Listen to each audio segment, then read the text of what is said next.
You're now listening to Sound Talent Media. Check out more shows at soundtalentmedia.com.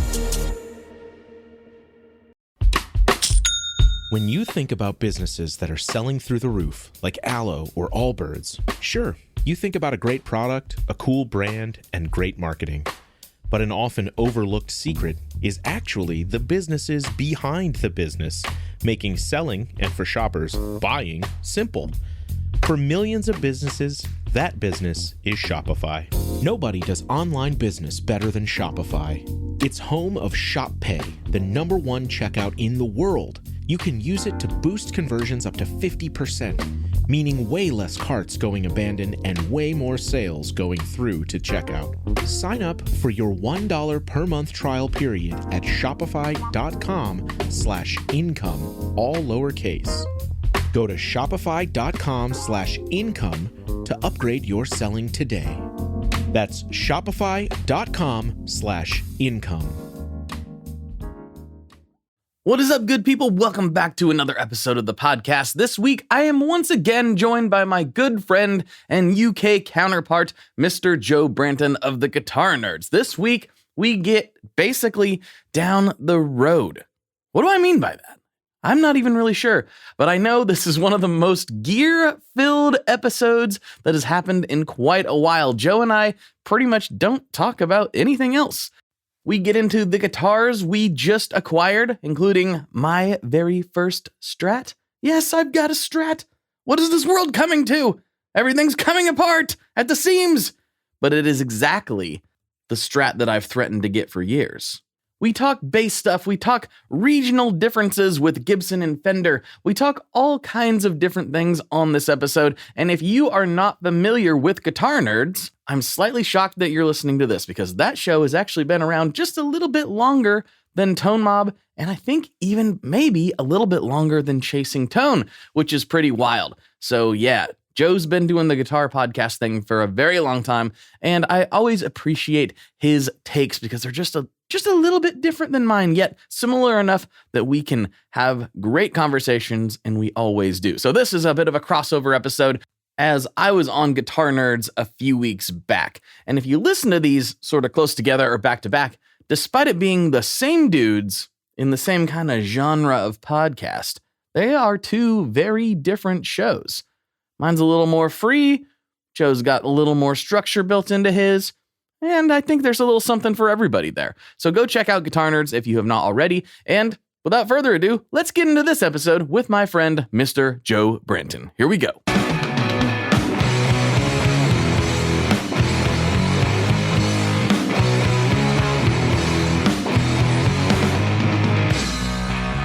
Hello, everyone. Welcome back to another episode of the Tone Mob Podcast, the show about guitar stuff, occasionally, sometimes. I'm your host, Blake Weiland, and with me today, I have Joe Branton. Wait a minute, didn't we just do this? We did just do this, but that was on my podcast, and now we're on yours. We often do this, don't we? Just sort of podcast exchanges. Yeah, I think it makes sense. You know, you do it once a year, once every, so often, 6 months, whatever the interval. We don't actually have a scheduled interval. We just randomly, I think we feel a vibe in the air. Like, I need Branton back on the podcast. I can feel it. You feel it. The air that travels across the pond and unites us. Yes, there's a vibe that goes out. And neither of us can control it or understand it, but we have to answer the call. That's all we can do. Yeah. Instinct. Yeah. Yes. So since the last time we recorded, which was for the Guitar Nerds podcast, for all the listeners, if you have not listened to Guitar Nerds, I don't know how you got here, but yeah, seriously, go check out Joe's podcast. We were talking about some other stuff off the air, and then I said, well, hey, I've got a new guitar since the last time we talked, which was only a week or so ago.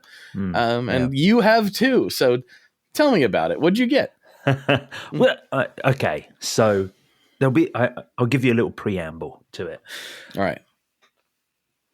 I've just come out of this point in time where I was really obsessed with like classic tone, edge of breakup. I'm talking, dear listener, about like more with the bass focus here, with guitar stuff too. But I play bass in my band, so really into like flat wound strings, old P basses, simple tone like aggressive compression and edge of breakup amp, like Ampeg B15 style tone. And I think that's really where my heart is.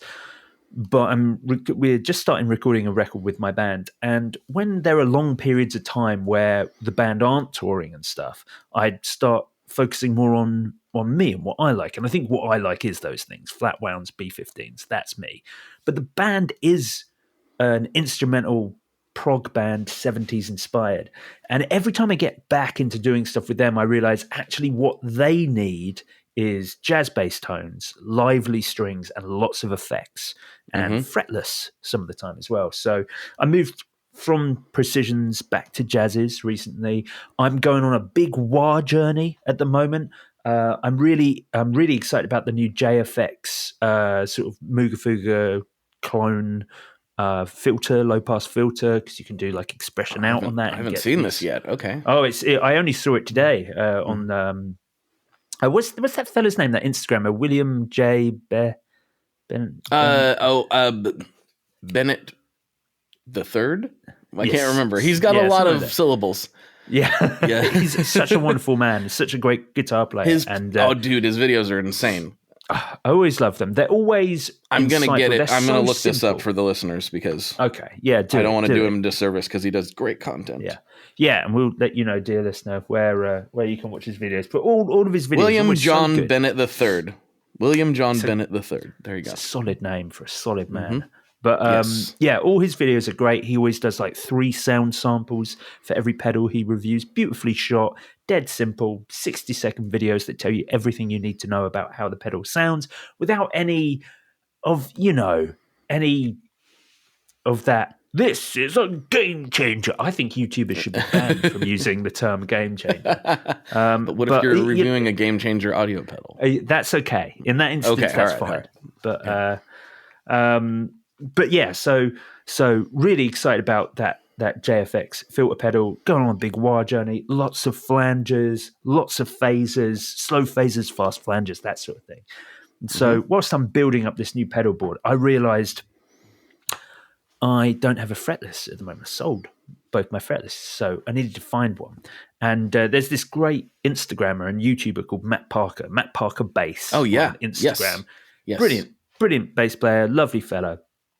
I talk to him a lot because I think we're both, similarly addicted to buying and selling gear.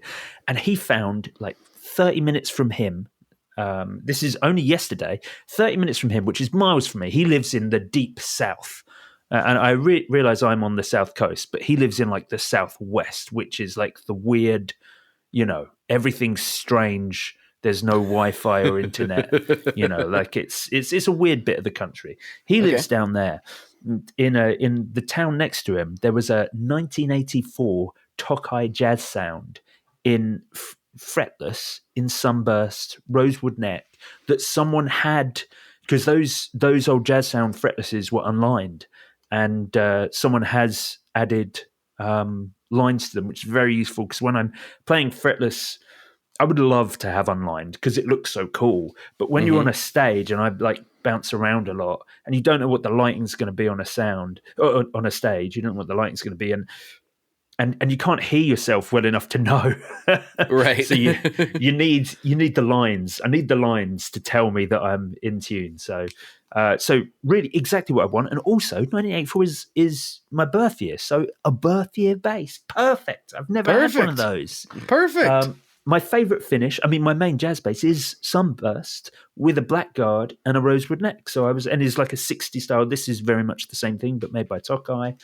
Gorgeous, so worn down. Like the bridge pickup has all this wear around it, where someone has obviously like had their thumb stuck right into the top of the bridge pickup and been really digging in. Like it feels like it's had a lot of play over its 40 years of existence.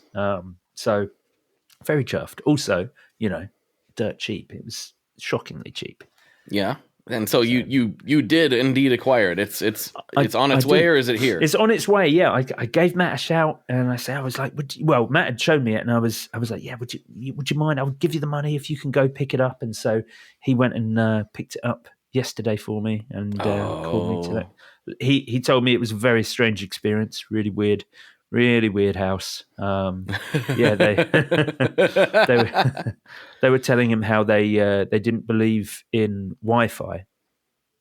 And so in order to pay, they had to go down the road because there was no reception in their house and he needed to bank transfer it. So it's all very weird, but it's fine. It's done. And that'll be winging its way to me. We've got another Bristol here in the UK in Bristol. We've got another guitar show next week, the What's Up Nerds guitar show, which started as like a pedal show. It's its second year, and it's got a lot more luthiers and things this year as well. So I'm going to see him at that and collect it. Very nice. Very excited. But you also picked up something then, Blake. I did. I think you already saw it, but this is the first time I'm talking about it on this show. It was the Sunday after we recorded.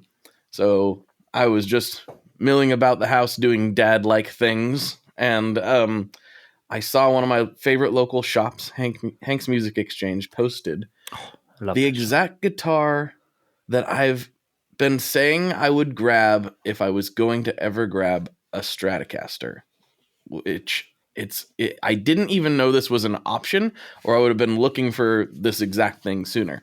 So I've always said, and I've said it on this show before, if I get a Strat, I want it to be a big headstock. I want it to be the best one. Yes, rosewood fretboard. I want it black on black. Those were my things, and I wanted it the traditional Strat layout because I've got tons of humbuckers. I have humbuckers covered pretty well, so I wanted the traditional Strat layout so I could have a wider variety of sounds at my disposal. Would you want to go like hardtail with something like that? Well, that's again, like I've got hardtails. I'm riddled with hardtail guitars around here. I have them. Okay. So I wanted to live with the Strat trim. I've never lived with one. I've played them obviously, but I've never had one around. And lo and behold, Hanks posts this made in Japan Squire 1986 big headstock, rosewood fretboard, black on black, and the best part was $450. What? Yeah. Wait, I don't understand. If that was a P bass from that year from Japan, there was a Squire JV, that would be £1,000. So I don't know, like $1,300. Exactly. So you can imagine, I whipped my phone out and I texted Hank and was like, "Do you still have that Strat?" "Yes, I want it." "Okay, it's set aside for you. I'm on my way." Drove there immediately and picked it up, and it was even better than I expected. It played phenomenally. It looks great. It has some nice wear to it. Hank was like, "I'm glad you have that because I almost just kept it for myself." But I don't know why it was so cheap. I have no idea. Yeah.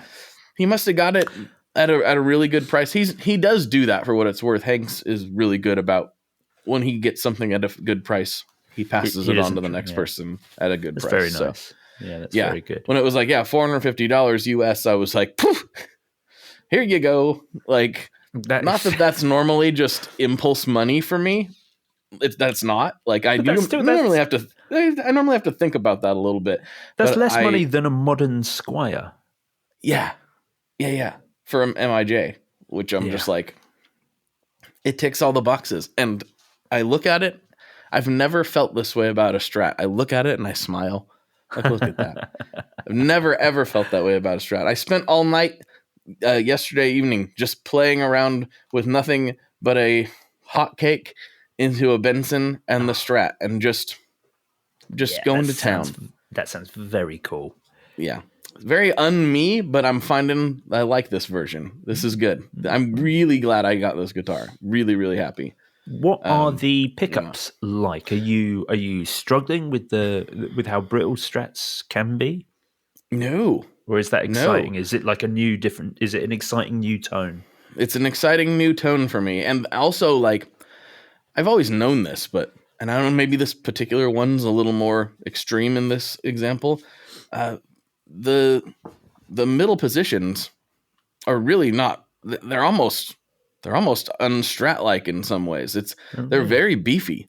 The bridge is traditional Strat. Like you got to be careful with the tone control on that one.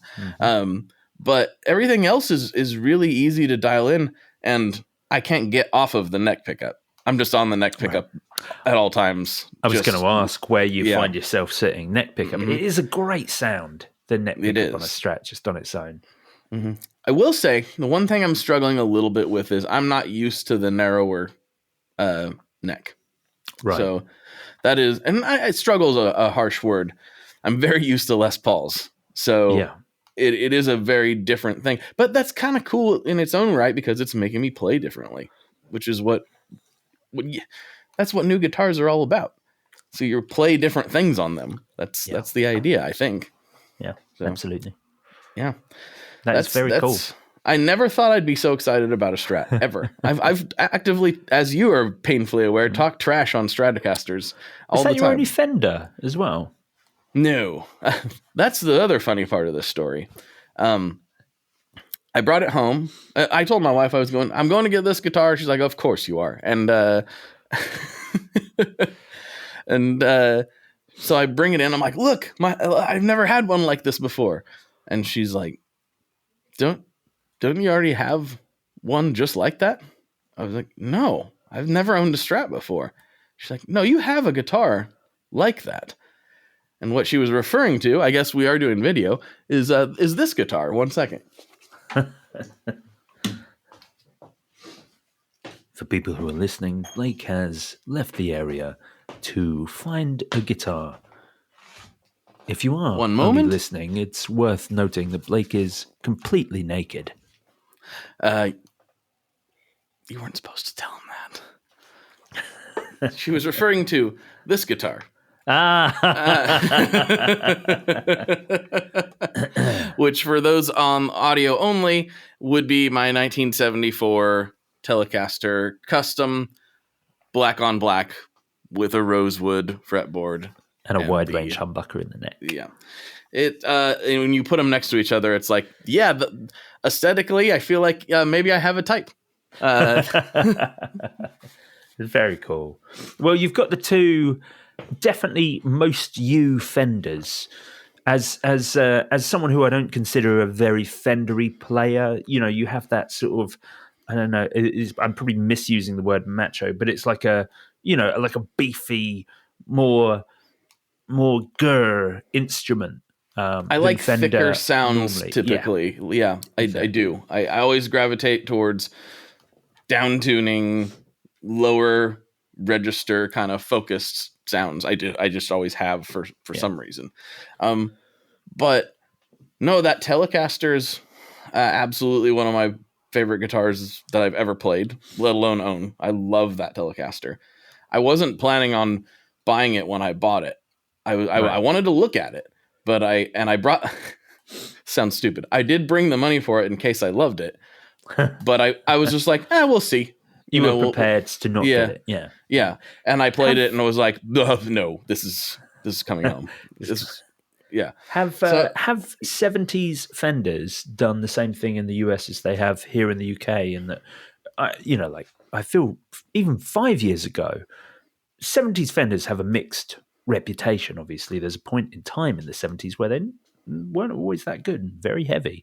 And they were priced appropriately on the secondhand market to represent that. But now I feel like they're almost the same money as 60s. I don't think they've quite graduated to that level yet here. But for what it's worth, I was planning, if I ever got a Strat, I was planning on I'm going to have to hit all those marks. I'm going to have to buy a 70s one. And that's going to be at least a couple grand, probably more. So I wasn't exactly rushing out to go look for one with that in mind. So I was really, really glad to find that this was an option. Brilliant. They're definitely something to look out for with those Japanese, the JV Squires, dear listener, as well. Like, because you do occasionally get a great deal on one, but sometimes they are, when people know what they've got, they tend to price them appropriately, and they tend to be upwards of $1,000. Hi, I'm Vincent, and I'm here to talk about the Mercury X. My dad's always going on and on about how cool Maris is. He really went off on one about the Mercury X the other day. He said something about a 4,800 hertz sample rate and 99 preset locations and 33 banks, and something along the lines of the most advanced reverb pedal ever devised by man? That's all true, but I only care about one thing. This pedal sounds sick. So make sure you check out the Mercury X and all the other fine products at maris.us, as well as fine retailers worldwide. All right, Dad, now can I have my Pocky?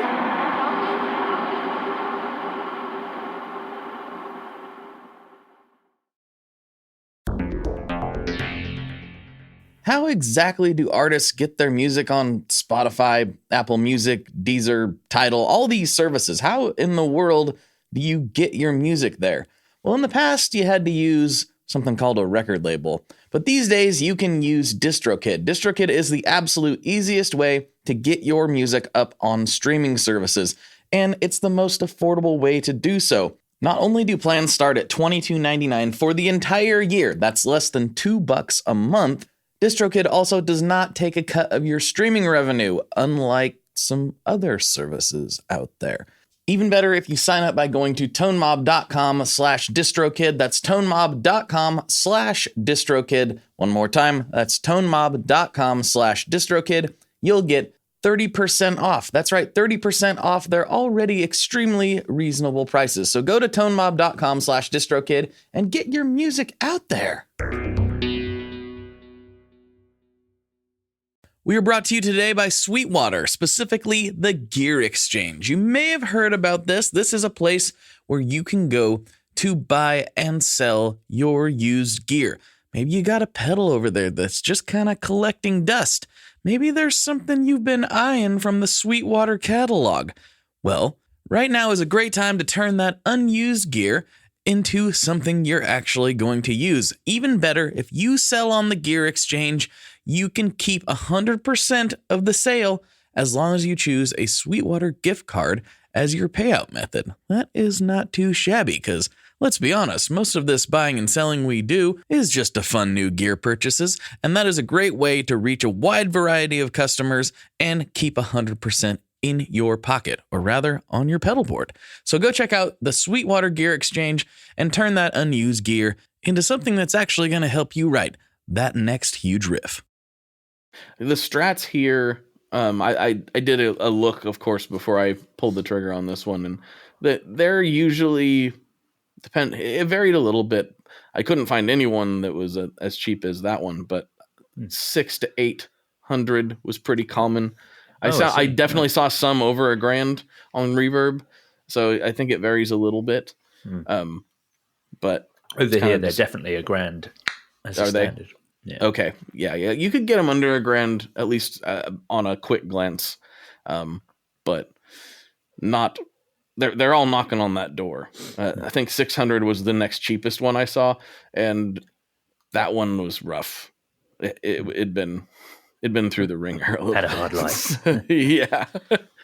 But 70s Fenders, I feel like what's happened with them is there are some cool things that happened during that era that only happened during that era. You know, the thin lines, mostly around the wide range humbuckers, to be honest. The thin line tellies, Starcasters, telly customs, things like that, which are pretty unique.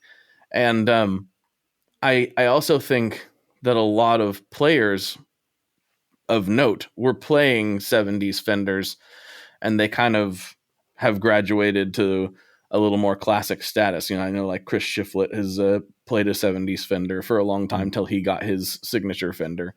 And then, there's probably a few examples I'm not thinking of. Similarly, Norland era Gibsons are kind of experiencing the same thing, and I think the main culprit there would be Adam Jones. Right. So it's, and the 70s in general, I think people have even people who were not there to experience them are starting to, it's starting to be viewed as kind of a classic era like the 60s, which it wasn't for a while. Right. You see a lot of people now, at least in my Instagram feed, and maybe this is exclusive to me, where like 70s aesthetic in general, outside of guitars, is becoming a thing that is very popular. So I have to imagine that is all related somehow. Yeah, I guess that it was kind of that more rustic look, wasn't it? Everything moved away from the classic colors and also powdery colors, Fiestas, Daphnes, things like that are very 50s, 60s ish. And then we started getting coppers, black, vintage white. That's a very 70s color, like that. Yes. Sort of when I think of the 70s, I think of like a cigarette smoke damaged guitars. That's kind of their whole thing. Big headstocks. And I think that maybe this is, I'd be curious actually to see if this is true. A lot of the places. Brass. That was the other thing. Oh, yes. A lot of, yes. Is there hardware on it? Better be brass. Swap it all out for the heaviest thing we possibly can. That was weird. That was a weird time. I don't know if that was like an aesthetic choice or if it was a tone choice or both. But yeah, everything had to be brass there for a while, didn't it? Mm-hmm. Yeah. But what I was going to say is maybe part of this is driven too by a lot of the practice spaces I grew up in. There were some buddies' garages and stuff, but you get into an old church or you get into some like other random places once in a while that were still decorated like the 70s. And perhaps you could still smoke in them at the time. And so it kind of felt like the 70s, even in the 90s, I'm wondering, because I'm just thinking back to some of the practice spaces I played in growing up, and they didn't change since 1974. The wood paneling, the whole thing. So maybe there's a bit of like inbuilt nostalgia, even though I wasn't there for the original 70s run. I got to experience the leftovers of it to a degree. Yeah, sure. And we're actually seeing those reissues. You talk about it happening sort of outside of guitars, but it's not just becoming popular for people to buy those models on the pre-owned market. We're seeing companies like Squier re-release Antigua, a whole line of Antigua, and they do like their 70s classic vibes now. That became a thing. I remember when that came a thing, and we were all like, wait, 70s classic vibe? That's so who wants that? Yeah. Why? No, everyone wants the Fiesta Reds and the 60s colors. And they were like, yeah, here's a copper precision bass and it was like, here's Strats with maple necks and black block inlays and big headstocks and stuff. It was such a weird thing for them to. It felt weird at the time, but now you realize actually that stuff's just become cool again, hasn't it? Mm-hmm. I mean, and it's happening too. I think anything basically 1995 and older, almost feels vintage to some degree, right? Yeah. I think look at the acceptance, the reacceptance, and I'm with this too, of like the pointier guitars and the 80s super strats and the shredders kind of coming back into vogue to a degree because it feels old, right? It feels kind of vintagey. If it's from a bygone era, even though it was modern at the time, it feels like an old thing because we haven't seen it in popular culture in a while until very recently. So. I think those sorts of guitars will have a harder time really ever becoming very popular again, just because I feel that metal and the especially progressive metal and popular metal these days is very forward thinking and progressive in nature of how it thinks as well as the type of music that it makes. And so we're having this headless renaissance, but it's not a renaissance. They're not looking back at old headless guitars. They're looking forward to how you can do it now with, the popularization of fan frets, microtonal frets, and less that's not really a thing. But, fan frets certainly becoming a thing, headless becoming very popular. And the body shapes that we're seeing are changing. They're not inspired by other things. We're seeing almost these breadwinner type shapes in case of like the Tosin Abasi style instruments that are moving that way, and it's all about ergonomics. Strandberg becoming popular, like they're everywhere. I know loads of people. Dan Pilver of Lewitt microphones, has a Strandberg. That guy has amazing taste in guitars and amplifiers, and then randomly has a Strandberg. I mean, they are not for me, but it's testament to, I guess, that type of guitar and how well they are built and how good they must sound. But those sorts of things, that's like we haven't seen rack gear come back on that side of thing. What we've seen is the modern equivalent of that, which is people turning up at shows with their MacBook and running plugins and newer DSP, Quad Cortex, entire bands running off of a single Quad Cortex. The new Nano Cortex, like the things like the Nano Cortex is a good example of this. Their like main picture for the Nano Cortex on their website is a guitar, the Nano Cortex, a pair of headphones, and a laptop. And I see that and I'm like, I can't think of anything less rock and roll than this image. Like, this is the opposite of why we all got into music, but not for that genre, that area, those types of players. Sorry, I've gone off on one on this, but no, I like it. Yeah, I like it. So whilst I think we're looking back, loving the 70s, loving the 60s especially, and it depends where you are. In American stuff, it will always just be the 60s and 70s. But when it comes to the 80s, Japan were just so good. They had so much amazing stuff that was coming out around then. So we're always going to look back at those things. And it's why all the boutique stuff that we like are, sort of other reality 50s models that never were. It's that sort of vibe. Whereas the, modern metal stuff looking forward, looking for the next thing. How can they make guitar playing better, easier? It's them, it's their style, it's their modernity that's meant that silent stages have improved so much, because players like us certainly weren't pushing for it, but it has made touring better. It has made gigging more affordable for musicians in this industry that's very difficult to make money in. If you also don't have to hire a huge backline crew to bring everything in, you can do it all off of a Quad Cortex or a Kemper. Then sorry, there you go, rant over. But it's I don't know. It's I find myself kind of slotting into both camps oftentimes. I mean, most of my tastes in guitars tend to run in the more vintagey direction, even the like boutique stuff I have.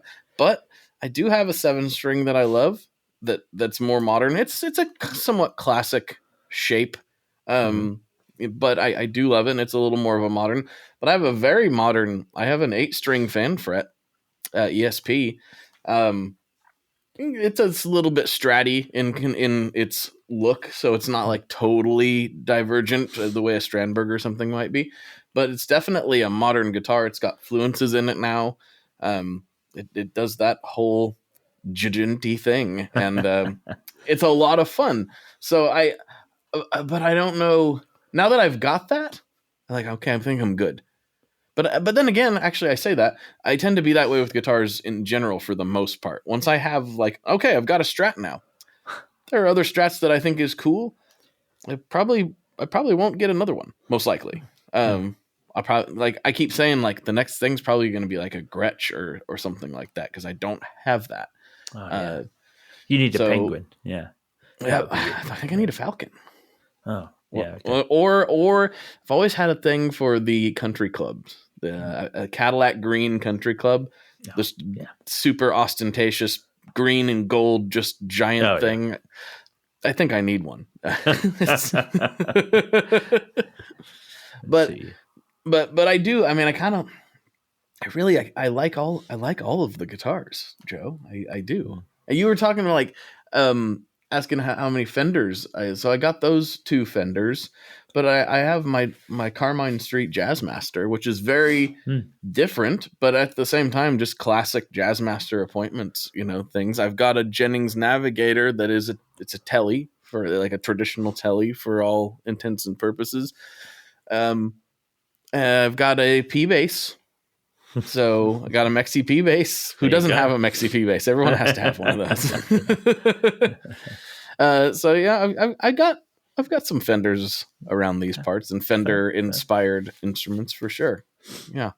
Fair enough. Yeah, I always think of the my US counterparts in people like you and Philip as being way more Gibson-y. I often wonder if the US is just way more Gibson-y, because you'd be hard pushed to find. I think over here it is probably like 80-20 Fender. Really? Across. I feel like it is. What would I know, dear listener? But I think that isn't the people that I know. Fender are just so massively popular over here. And I don't know. Maybe that's British heritage. Maybe that's because whilst of course for decades we have obviously had access to all the American instruments, but when it all started and you guys had Gibson and Fender, over here we had Burns and Shergold, and both of those were Fender alikes, you know. And then we were taking the German influence. Hofners were coming in, and of course Rickenbacker, probably made almost more inroads earlier on than Gibson or Fender ever did. And right. I always think of Rickenbacker way more as a sort of German-styled instrument than an American-styled instrument. A lot of people think they're German.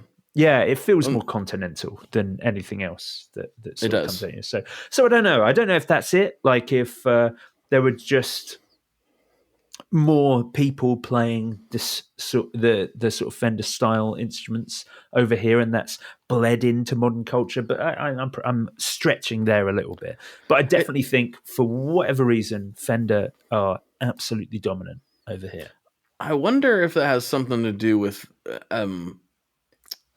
genre and like the type of people and music that you tend to surround yourself with. Sure, yes, is more in that, because like I think you're saying all this and maybe some of it's true. It's hard to know for sure. We're just over here speculating, but the person who made Les Pauls like basically resurrected Gibson was Jimmy Page, not exactly an American. Yeah.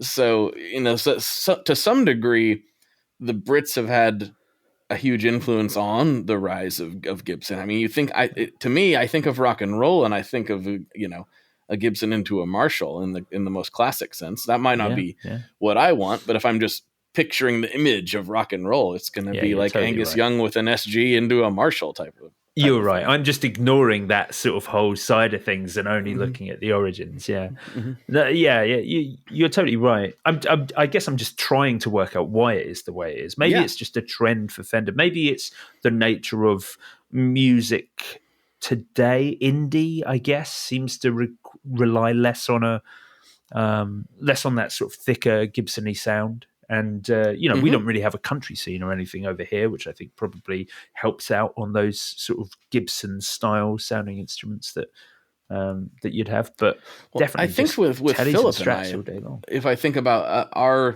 different, I mean, he likes some of the same stuff I do, but he's much more of a blues guy.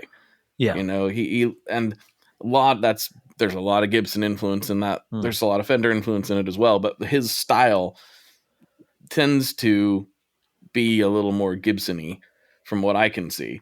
And then I think my Gibson love comes from a different place, which I mean, I grew up, with in the punk and hardcore scene and stuff. And like a bunch of the people in the heaviest bands were playing Les Pauls and Les Paul Customs. So I was like, yeah, that's what I want, Yeah, that's and so I think that's where it came from me. And then my dad, even though he's a country guy and it took him until I can't remember when we got him his Telecaster for his 45th birthday or his 50th birthday or something.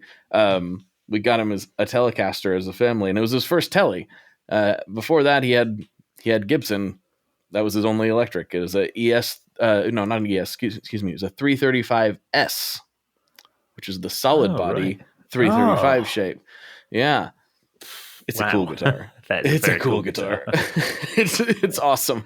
He's like, oh, is that cool? I'm like, yes, it is. If you can't find it one day, don't look in the shred shed. It won't be there. But it's that was his electric for years, and so he always just kind of liked Gibsons for, even though all his heroes, he's a massive Waylon Jennings fan. That's like his number one artist probably. and I'm huge on Waylon too, but classically that's a Telecaster. So I don't know where the Gibson influence came from my dad, but the fact that my dad liked Gibsons as a kid, I'm like, well, I like Gibsons too, because my dad does. So I'm not sure if the influences always make sense, because I'm not sure. Pretty much everybody he listened to would have been more inclined to play a Telecaster, which is interesting. Yeah, when I think about it. I'm just working through this too, by the way. Yeah, exactly. I sort of just threw it out there in the middle there. Yeah, I guess I think it's probably more isolated than I'm than I'm sort of suggesting it is. I think when I like the shows that I go to, the bands that I play with, and the gigs that I go and watch. I think I was at a gig like 2 nights ago, and it was Telecasters. Everyone had a telly. Yeah. All the guitarists were all tellies. One was this incredible band, Sang Freud, really, really great band. Their guitarist, Charlie, I can't remember his surname. He is one of the most textural, creative musicians I've ever seen, and he plays it's a Japanese Telecaster with a Strat neck on it. It's absolutely fantastic. This gorgeous, it's like the wood grain is almost textured on it, but I think it's just age. And then it's got it's sort of walnut stained, black plate, rosewood Strat neck. Really lovely. And then the other band, Peach, who are really, if honest, like just a heavy guttural grunge band that are, again, texturally really interesting. And their band setup is they have a bass 6 on one of those Gretsch baritones, and then the guitarist plays a Telecaster and it's one of those Japanese Telecasters that had the Seymour Duncan like mini humbucker, like the Rickenbacker mini humbucker in the neck.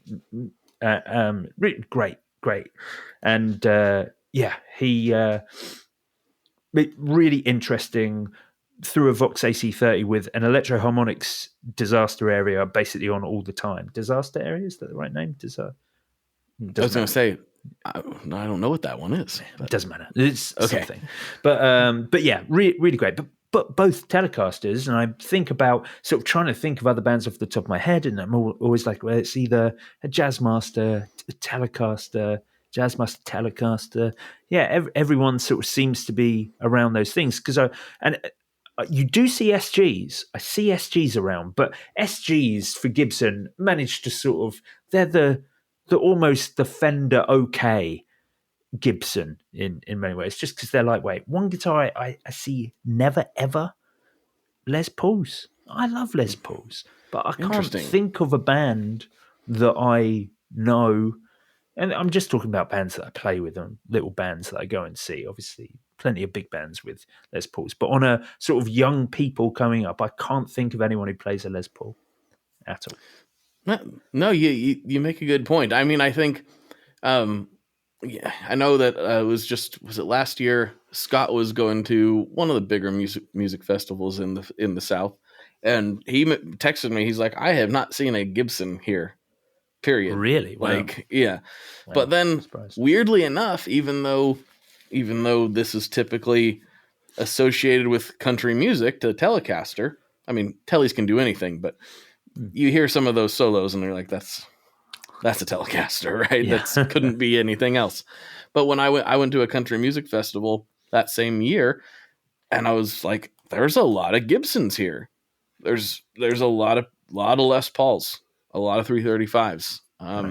So it's kind of weird. I think it is very genre dependent, but like you said, you don't see as many of the young people playing Gibsons, but when you do, it does seem to be kind of in that punk rock adjacent arena, you know? Yeah. For sure.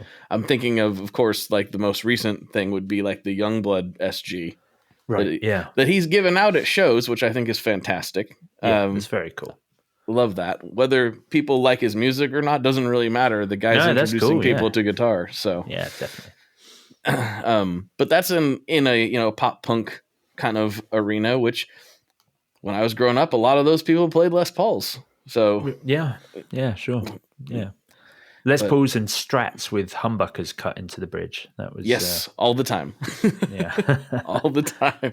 Yeah, I always thought that was weird. Like so many people did that. Like, well, I say so many people. I'm thinking of, Billy Joe Armstrong and Tom DeLonge. Both of them had single coil Strats that they'd cut angled humbuckers into the bridge. I'm like, were guitars with humbuckers not available off the shelf or something in California in the late 80s? Like, just buy something else.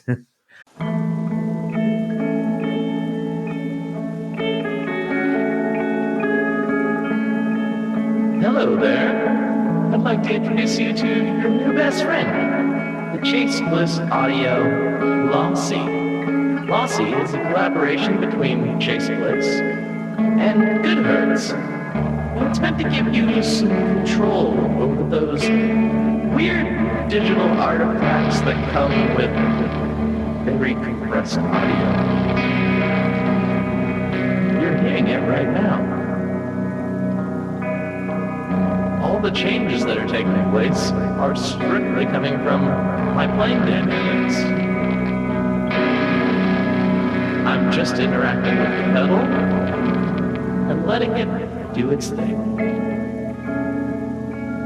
In some true stereo goodness.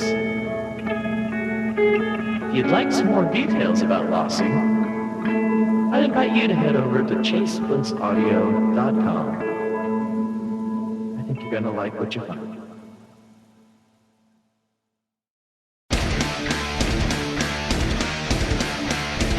Hey there, I am Johnny Christ from Avenged Sevenfold, and I've got a podcast called Drinks with Johnny you're going to want to check out. I sit down with a bunch of different people from all different walks of life, from professional wrestlers to actors, comedians, fighters, musicians, everything in between. I'm just looking to make some friends and have a good time doing it. So if that sounds like something you're into, go check out Drinks with Johnny, streaming everywhere now. Ready for a head-bangingly good time? Dive into the world of heavy metal with the Brutally Delicious podcast. Here, we don't just talk music. We welcome you into our heavy metal family. Join us for candid chats with legends and rising stars. We go beyond the typical interviews, exploring raw emotions and the life-altering impact of heavy metal. So whether you're a diehard metalhead or just curious, join our family and let the headbanging begin with the Brutally Delicious podcast.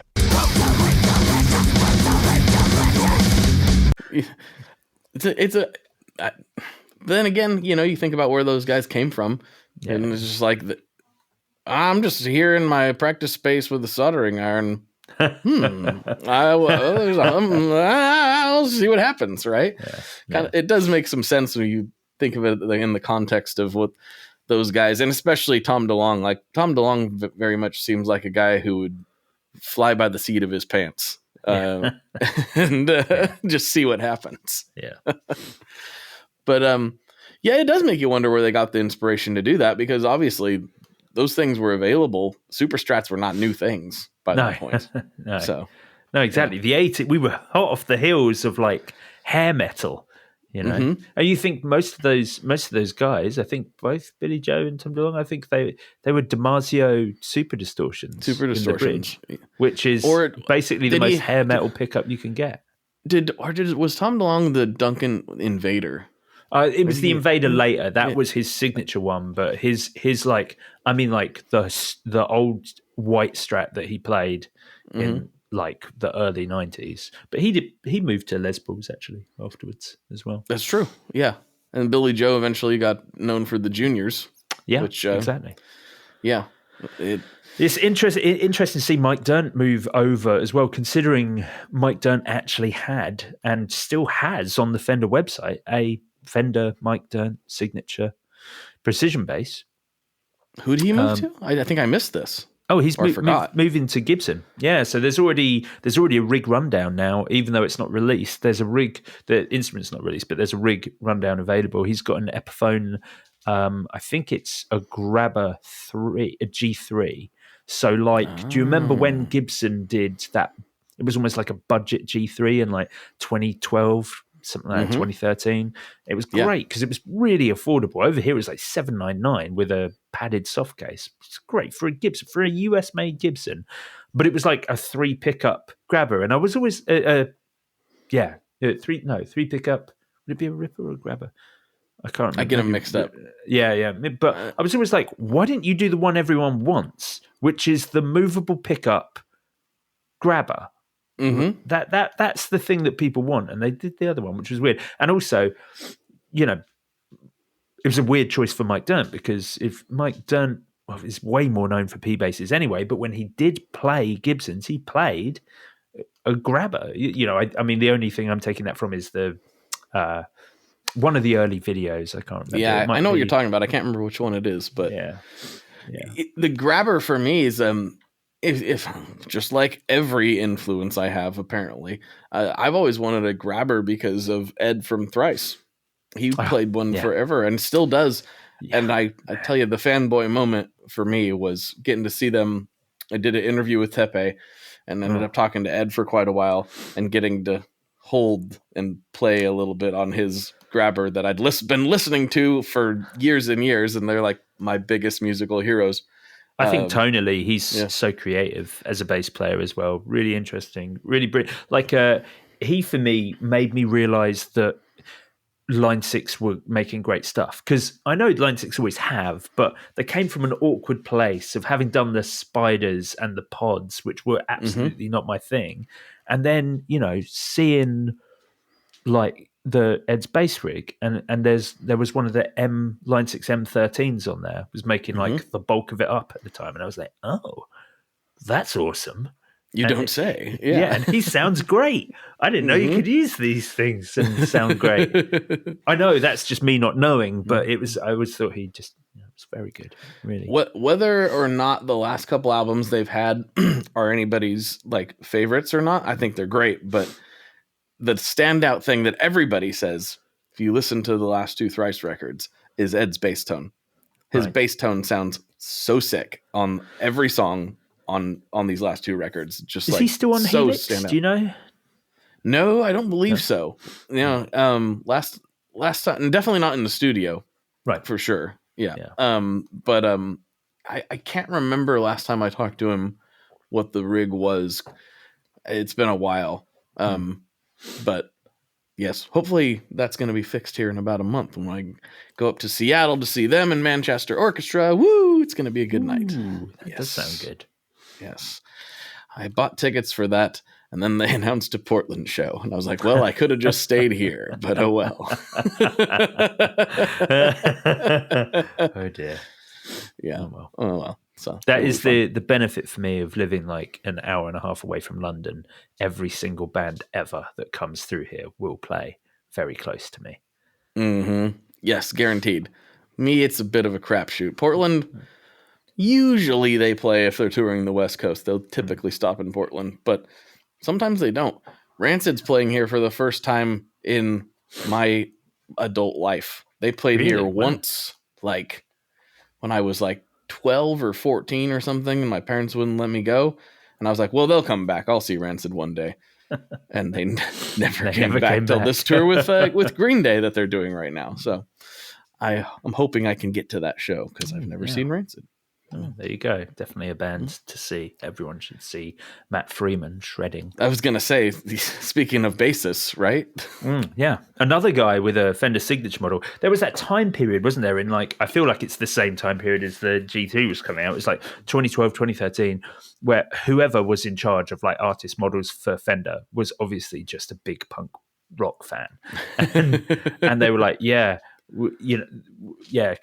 we had Matt Freeman, Mike Dirnt, Mark Hoppus, Tom DeLonge, and then like they started doing really odd, US. I'm sure they were probably big in the US, but a bunch of signature models came out from bands that we'd just never heard of. There was a white P bass with a mirror scratch plate. I can't remember the name of the band. Maybe something like Shine Down or something. I have no idea. Like Shine Down, definitely a big band over here for sure. I'm not sure if that's the guitar you're talking about, but the Google machine is happening. Yeah. Here we go. Mirror. Let's see if I can find it. Chris Aiken, whoever he is. That name sounds really familiar. It doesn't Chris say what Aiken. band he's in, so I'm going to have to look it up. Okay. Chris Aiken. Chris Aiken. Okay, this is taking longer than I thought. There's a famous lawyer called Chris Aiken. Strung Out was the band. Strung Out, yeah. Strung Out's a great band. Right, Absolutely. there you go. There you go. Well, they certainly had zero impact over here, and he all of a sudden had one out, and I guess Pete Wentz around the same time. It's just everything. It was all of that scene seemed to have Squire signature models all of a sudden. I mean, also the scene at the time was very mainstream, or more mainstream than it probably ever had been up to that point. So that also, it might have just been, maybe they were fans of punk. Yeah. Maybe they were like, punk is enormous right now and we need to focus on it. Yeah, you're probably right. Yeah. It could be a little of both, I suppose. Mm-hmm. That certainly was my breaking into it. It's way cooler for everybody to be like, well, first time I heard The Clash, that really set me down the road. But no, I got into punk just like everybody else my age via Blink-182, and then you work your way down to The Clash and the Sex Pistols and all that stuff. Bad Brains. Found all that later. I unfortunately can't be the cool guy. I was like, the first thing I listened to was Black Flag. No, I was born listening to Black Flag. We definitely don't get the cool things that the generation before us got to sort of, cut their teeth on the beginning, the start of proper rock and roll, and just sort of the gigs that they would have got to see. And we're like, I feel like we found taste, but we all came from pretty rubbish 90s punk bands. I blame California.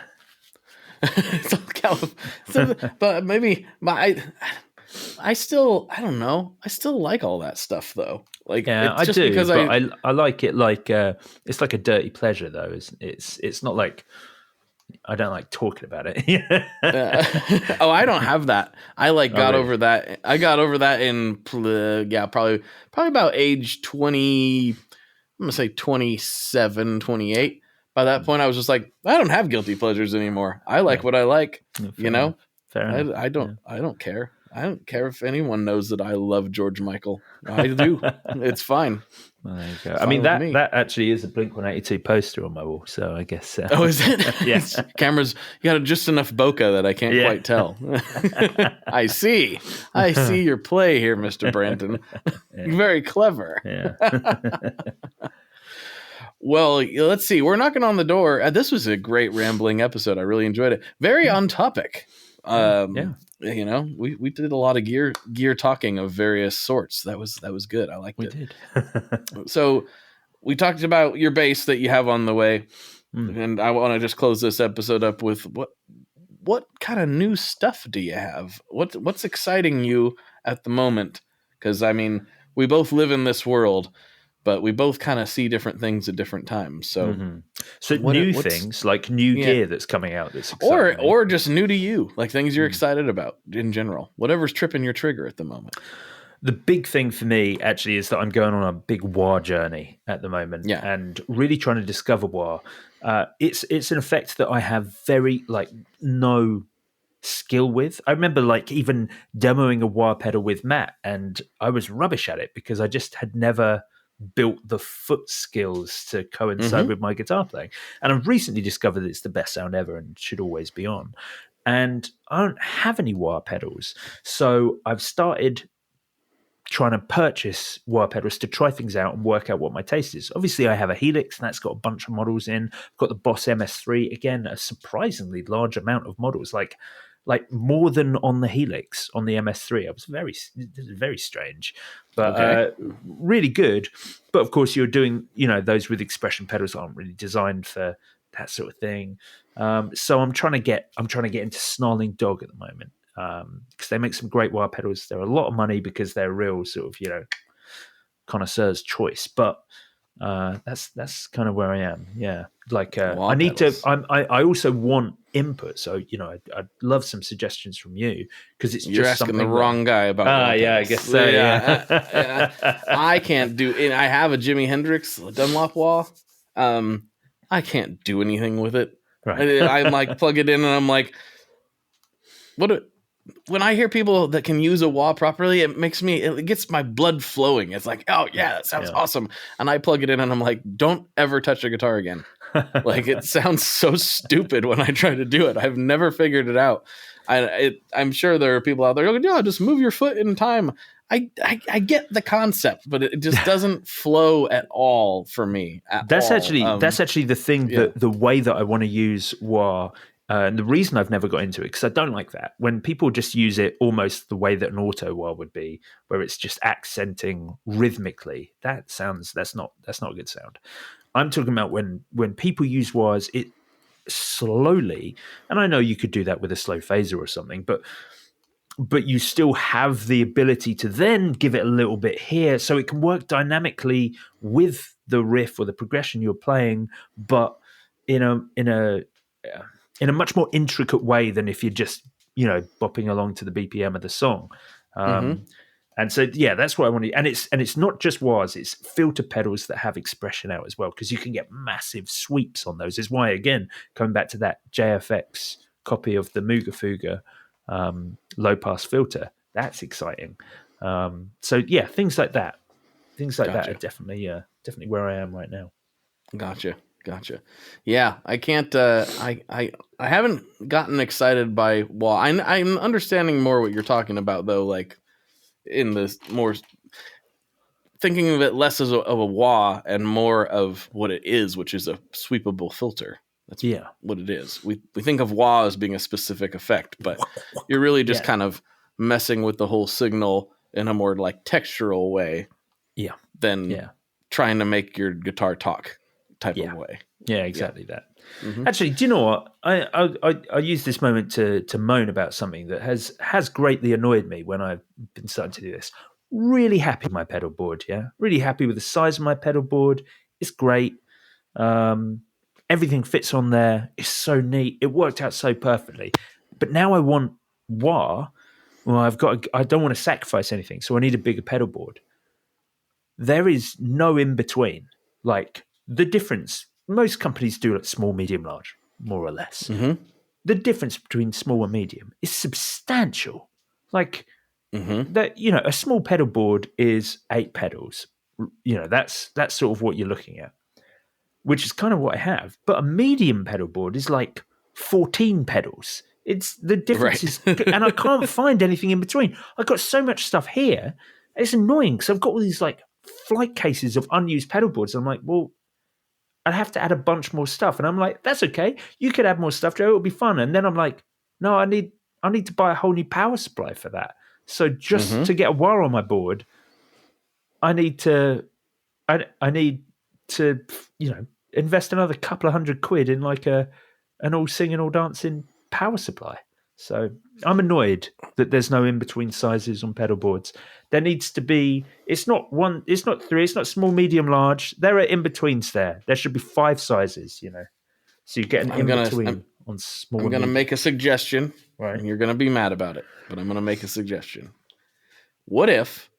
I know this is not the most convenient thing. If you tell me to put it on the floor next to my pedal board, I will disconnect this call.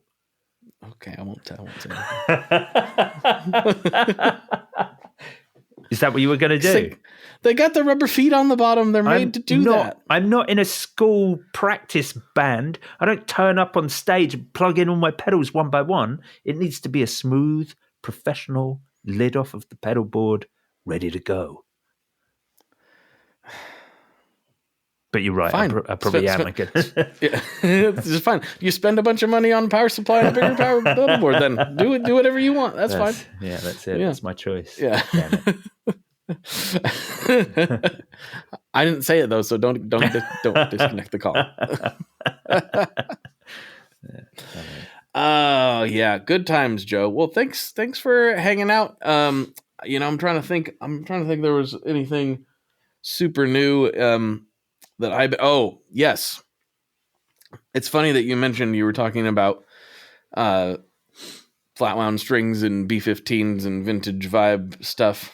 You know what I was browsing last night and really thinking about making bad financial decisions. I was looking at B15s. Yeah, they're so good. There's so much money now, though. There's so much, and I've known about them for years. That's why I'm kicking myself, because I'm like, I've known that this is like a classic recorded bass tone that everybody should have, and I've known about it for 15 years or longer, probably. Yeah. And I've always been like, yeah, I'll get one day. Yeah, I'll get one day. And now they're a lot of money, and I think they're not going to go down. No. I think they're only going to get more expensive. Yeah. I mean, I bought a B15 before. I got a relatively good price. And the problem I had with it was I couldn't record with it because it rattled. And because of the flip top thing? I couldn't find it. I couldn't find the rattle. And like, it wasn't just me looking for it. I had like, the engineer I was working with, we were both trying to find what was causing it. And I think at the end, it just came down to the fact that it was, 60 years old and falling apart. and so I do think they are amazing if you can get one in pristine condition, because they're so difficult to, maintain past that point. Mm-hmm. They're so old now. I mean, yeah, it's a tiny little brand plug, but I did push Ashdown to do the CTM 15, which is a 15-watt valve bass head that has like a load box built into it, so you can run it straight into a desk or anything. Mm-hmm. And it's just like a 3-band EQ with a gain and volume. And because of the nature of it, it doesn't sound exactly like a B15, but it reacts very similarly, and you can definitely get that sound out of it. This, passive EQ, so you can do these great things that, like, you have to really push the mids to get that sort of flat sound, and it's a great tool because none of us can get B15s. I wish more companies would do this sort of thing, but oddly, I guess as most bass companies are looking to the future, not the past, everything's getting small, Class D, portable. People care more about the weight than how it sounds. Whereas, those are like little 15-watt valve bass head. That's it's funny that you bring that up, because that is something that I thought, I was looking at the B15s going like, because I saw one come up for sale near me, or it sold rather quickly, actually. And I was like, I missed that one. That was not a terrible price. See what else I can find. And in my head, I was like, Joe talked about the CTM 15 last time, and I know it's not the same thing, but I wonder if that would scratch the itch. So it's funny that you bring that up. That was one of the things that like soothed me when I closed my purchasing apps. Like, don't do this now. Maybe the CTM 15 is something to talk about. Yeah, so, I mean, I never want to come across like a full company shill. It's not exactly a B15. It does sound really good. I ran one. When I got it, I was like, yeah, I'll just keep it on my desk. I'll run all my bass stuff through it. It gets incredibly hot. Okay. Just so I'm not a full company shill here. I took it off my desk. I was like, well, I can't, because it depends how much you record this. But of course, I'm sat here all day recording demos for stuff. I absolutely would not trust it to do that. It's not an on all the time solution. So okay, I changed back to a B15 plugin after that. But it's great. Certainly when I like do the Polymath record, when it comes to tracking bass, I'll do all of like the chill out bits will be through something like that, because I can get that B15 vibe. I know what you mean. I have a Rev G20 here that also will plug in to the and I was kind of the same thought. I'll keep it right here, and I'll be able to. I have a few different solutions for getting direct in now, which is really fun. Yeah. But I was like, that'd be my go-to high gain, thing. I can just plug it right in, and I'll keep it right there. Yes, it is also a full valve amp, so it gets very warm, and I'm like, I will put it over there and run an XLR cable over here because it gets pretty warm. Yeah. But all that to say is, the CTM seems like it'd be a really awesome bass solution. So, something else for me to think about. But Joe, we've reached the hour mark. We have to go get weird on Patreon now. Damn straight. Yeah. Yeah, I love it. Well, thanks for hanging out. I appreciate it. It is always lovely to hang out with you, Blake. We had good conversations, and everybody make sure you check out Guitar Nerds wherever you listen to this podcast. It is available there as well. And anything else to plug? No, that's good. That's a good amount of plug-in. All right. Plug in some plugins, actually. Look at that. All right, everybody. For Joe, this is Blake. And as always, folks, good luck and good tones. All right, folks, there's another episode in the can. And if you enjoy Joe and I chatting, like I said, there's a whole recent episode of Guitar Nerds that I was on.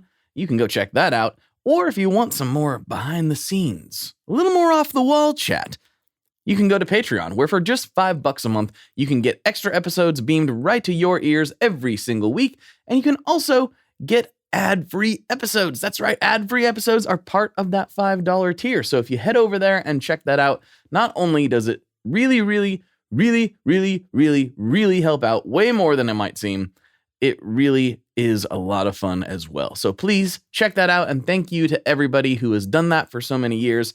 It really does go a very long way. Thank you all so much. And this one will be up on YouTube as well in a few days. If you want to see the Strat and you want to see Joe and I talk, this will be going up as soon as possible.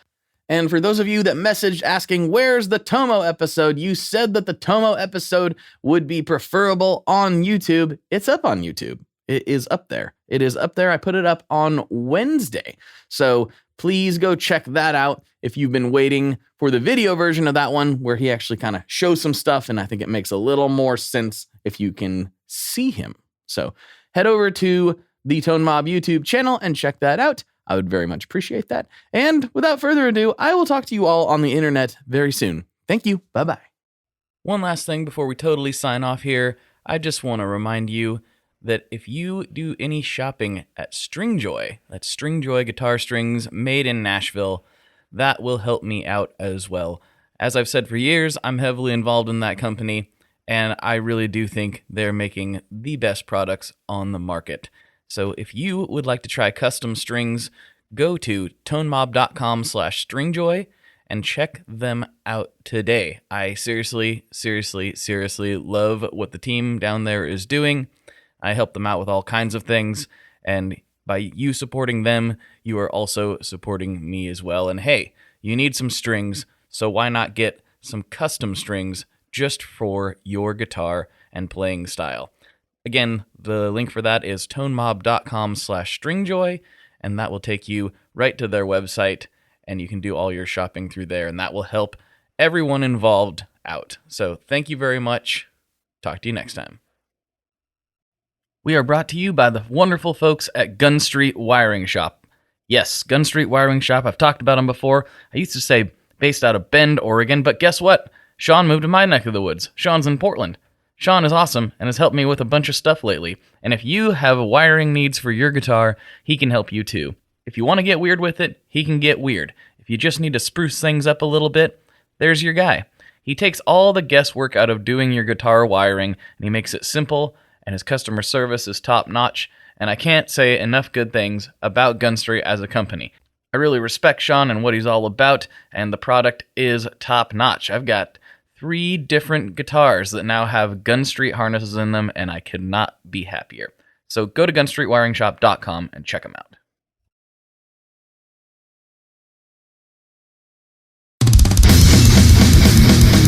Ready for a head-bangingly good time? Dive into the world of heavy metal with the Brutally Delicious podcast. Here, we don't just talk music. We welcome you into our heavy metal family. Join us for candid chats with legends and rising stars. We go beyond the typical interviews, exploring raw emotions and the life-altering impact of heavy metal. So whether you're a diehard metalhead or just curious, join our family and let the headbanging begin with the Brutally Delicious podcast.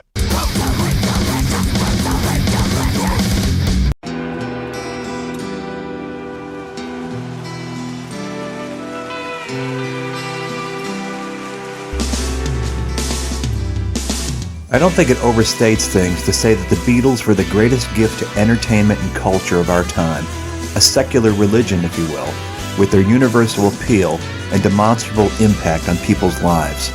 I'm Robert Rodriguez, host of Something About the Beatles. With every episode, I speak with historians, musicians, artists, and Beatle witnesses, all in the service of fresh insights into the most joyous cultural entity the world has ever known. I hope you'll join me and listen to Something About the Beatles, now on Evergreen and wherever you get your podcasts.